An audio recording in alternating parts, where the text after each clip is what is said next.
安省政府計劃喺秋季推出打擊黃牛黨利用自動訂票程式大量購票謀取暴利嘅法案，咁規定轉售門票嘅價格唔能夠超過面額嘅50%。何家碧報導。省府計劃今年秋季引入門票銷售法議案，禁止黃牛黨利用電腦軟件喺幾秒鐘內將大部分嘅門票買斷之後炒賣謀取暴利。We plan to cap the resale markup of tickets at 50% above face value to put an end to unfair and excessive markups. 省府嘅方案包括設立新嘅執法措施，確保門票買賣程序遵守法例。一旦發現有轉賣門票嘅公司違法，罰款500蚊至到25000蚊不等，以至最高監禁2年。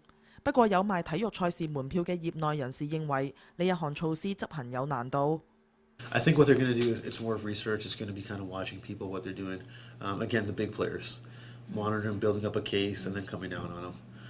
And sometimes it just takes one or two people to get in trouble for things to change. So people will also be doing the same thing on the street. You can't stop the street. So 省府由舊年開始對超過34000個省民進行有關打擊黃牛黨嘅諮詢。